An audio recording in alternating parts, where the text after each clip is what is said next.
10वां सूत्र है, मुझसे उत्पन्न हुआ यह संसार मुझ में ही लय को प्राप्त होगा। जैसे मिट्टी में घड़ा, जल में लहर और सोने में आभूषण लय होते हैं। इसमें बता रहे हैं आज राजा जनक को आत्मज्ञान की स्थिति में अनुभव हुआ कि यही आत्म तत्व यानी ब्रह्म, यही आत्म तत्व वह मूल तत्व है जिससे मैं और यह सारा संसार उत्पन्न हुआ है। यानी आत्म तत्व से ही मैं और सारा संसार उत्पन्न हुआ है। यह मूल तत्व सृष्टि के आरंभ में निराकार, अव्यक्त, असंभूत अवस्था में था। संकल्प से इसकी चेतना में तरंग उठी। वही चेतना सृष्टि रूप में विकसित होती ही चली गई, वह चली ही जा रही है। किंतु जब इसका अंत होगा उस समय इसकी क्या स्थिति होगी? ज्ञानी कहते हैं यह पुनः अपने मूल स्वरूप में अव्यक्त अवस्था में आ जाएगी एवं पुनः नई सृष्टि का आरंभ होगा। यह सृष्टि चक्र इसी प्रकार चलता ही रहेगा। कुछ धर्म कहते हैं सृष्टि ईश्वर ने बनाई, वही सृष्टा है, वही निर्माता है।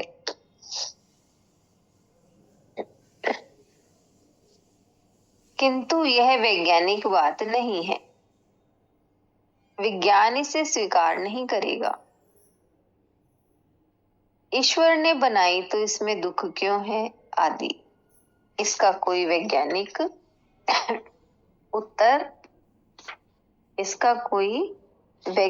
उत्तर यह धर्म नहीं दे सकता। किंतु सृष्टि की उत्पत्ति की यह व्याख्या वैज्ञानिक है। आज नहीं तो कल विज्ञान इसी का समर्थन करने में सक्षम होगा। जो कहते हैं सृष्टि अनादि है, उसका कोई बनाने वाला नहीं है आदि, तो इसमें कुछ सार अवश्य है कि किसी व्यक्ति जैसे ईश्वर ने इसे नहीं बनाई, अपितु यह सृजन की स्वाभाविक प्रक्रिया से बनी है। इसका कोई उद्देश्य भी नहीं है। रूप परिवर्तन होता ही रहता है। पदार्थ कभी नष्ट नहीं होता, केवल रूप परिवर्तन करता है। यह पदार्थ ऊर्जा में परिवर्तित हो सकता है। वह ऊर्जा से पुनः पदार्थ का निर्माण होता है। यह वैज्ञानिकों की मान्यता है। तो इसी से हम समझें कि जैसे बीज से वृक्ष बना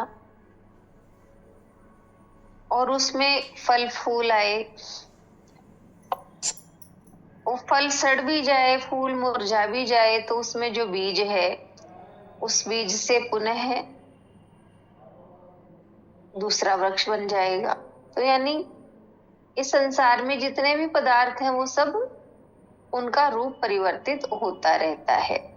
वो पदार्थ कभी नष्ट नहीं होते, ये बताया है, वो नष्ट नहीं होते, रूप परिवर्तन होता रहता है। तो कहा ना, यह पदार्थ ऊर्जा में परिवर्तित हो सकता है, वह ऊर्जा से पुनः पदार्थ का निर्माण होता है। यह वैज्ञानिकों की मान्यता है। जनक भी यही वैज्ञानिक बात कह रहे हैं कि यह संसार मुझसे उत्पन्न हुआ है। यह संसार मुझसे यानी आत्मा या ब्रह्म से उत्पन्न हुआ है, जो इस सृष्टि का मूल तत्व है।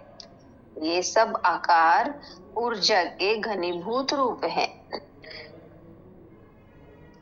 जो विभिन्न संयोगों से बने हैं।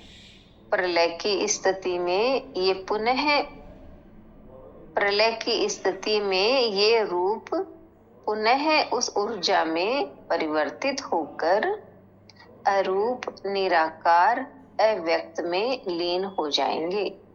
जैसे घड़ा टूटकर मिट्टी रह जाता है, लहर समाप्त होने पर समुद्र शेष रह जाता है, एवं स्वर्ण आभूषणों को गलाने पर स्वर्ण ही शेष रह जाता है। ये सब अपने मूल स्वरूप में आ जाएंगे। इस समय सृष्टि के इस मूलभूत तत्व का नाम ही ब्रह्म है। वही चेतन तत्व है जिससे सृष्टि का निर्माण हुआ एवं पुनः उसी अपने मूल स्वरूप में लौट आएगी। राजा जनक को इसी मूल तत्व आत्मा की अनुभूति होने से वे इसकी वैज्ञानिक व्याख्या दे पाए। सृष्टि की उत्पत्ति एवं लय की यही वैज्ञानिक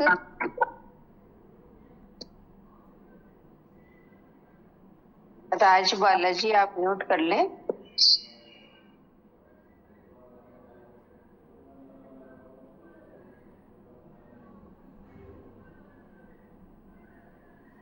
राजा जनक को इसी मूल तत्व आत्मा की अनुभूति होने से वे इसकी वैज्ञानिक व्याख्या दे पाए।